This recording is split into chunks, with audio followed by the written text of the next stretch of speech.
Hi everyone, in this video I'm going to be talking about some basic concepts of chemistry, so let's start. So when we talk about the basics in chemistry, the first word which comes to anyone's mind is matter, okay? So talking about the definition of matter, anything that has mass and occupies space is called matter. Well, who does not know that? But to try to understand it, I think I'll ask you one question. What do you see on your screen? Everybody I think watching this video is going to have a different answer. Some people can say they see buildings, some people can say they see cars, people, subway written somewhere, but I think there's only one answer. The answer to what you see on your screen is matter. So my point being that anything and everything that you see around you, the pen you're holding, your phone, whatever, the laptop you see in front of you, if you have a laptop in front of you, is nothing but matter. Even the air around you, okay? It's having a mass, it occupies space, it is matter. Moving on, we have another term or a set of terms which is atoms and molecules. What are these and how do we tell them apart? Let's understand. On your screen, what you see right now is a picture of a beautiful castle, okay? Now, if I want to break the castle, and don't ask me why, I just want to break the castle, and I will see that the castle is actually made up of an amalgamation of different walls combined together. Okay, so if I also try to break this wall, again, don't ask me why, but I want to know what is there inside the castle. So if I try to break the wall also, I will see that the wall is actually made up of nothing but a number of bricks combined together. So I can very, very easily say that a brick which you see on your screen is nothing but the smallest unit of the entire castle. Or the entire castle is made up of one reiterating or smallest unit, which is brick, which is the brick which you see on your screen, right? So again, the same question could be asked for matter. What is the smallest indivisible unit for matter? Okay, and scientists were really curious to know what is the basic unit of the matter which you see around you.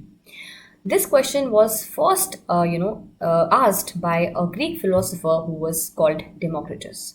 He first asked the question that what is the smallest indivisible unit of matter, okay? And he called that basic unit as atomos, okay? There's no typo here. Actually, he called it atomos, and today we call it atom.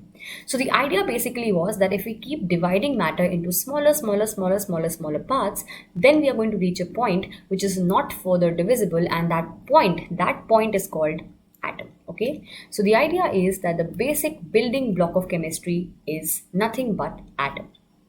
But is it?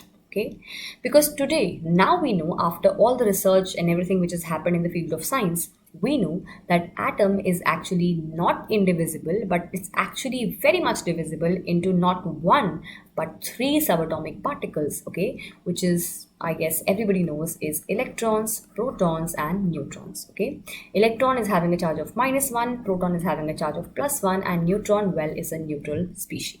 So my point being that atom is actually further divisible into subatomic particles called electron, proton and neutron. In higher classes, you will know that it's actually even further divisible into something called quarks, but let's leave it to another day.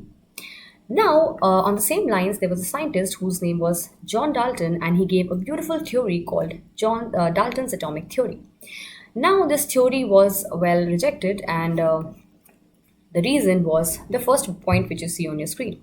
The first point says that matter consists of indivisible atoms. Again, we know it's not true.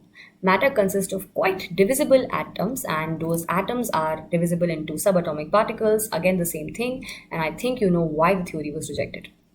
Well, that was a bad day for John Dalton, but moving on.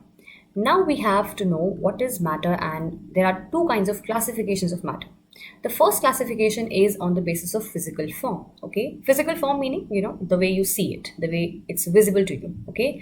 So matter is visible to you in three different forms, which is solids, liquids and gases. The most easy difference, if I say, is the structure and the way we see it, which means solids are quite rigid, right?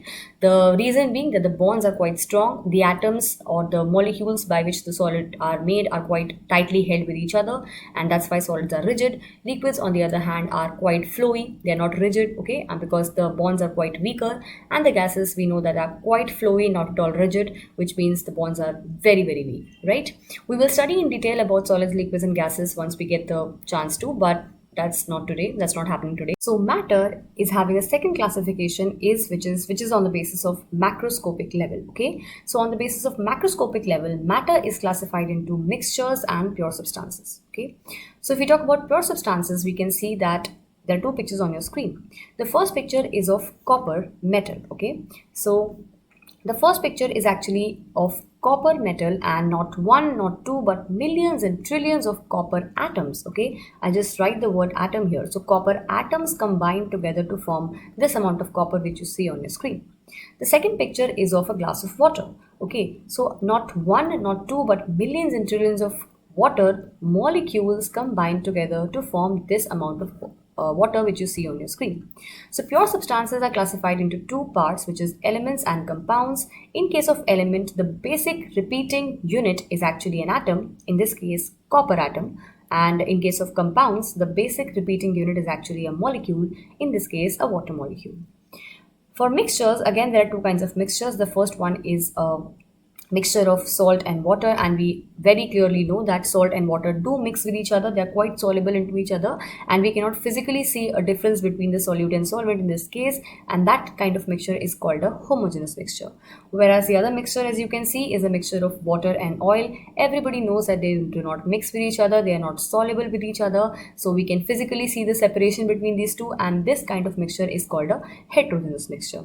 So if I just try to conclude it, I can say what is the difference between atom and molecule. So atom is actually a basic building block of an element. Element could be mercury, it could be gold, or it could be copper, which you already have seen. Whereas in case of molecule, a molecule is a basic building block of a compound. A compound could be, water, which you already have discussed. It could be sodium chloride, which is again a molecule, and it could be CO2 gas, which is a molecule of C and two atoms of oxygen. So if we have listened to what I was saying in this video, what we have done is we have talked about matter and its classifications. We now know what are atoms, what are molecules, and how are they different from each other. We also know what are subatomic particles, and we know about Dalton's atomic theory and its rejection too. So thank you so much for watching. If you have any doubts, then do let me know, and stay tuned for more.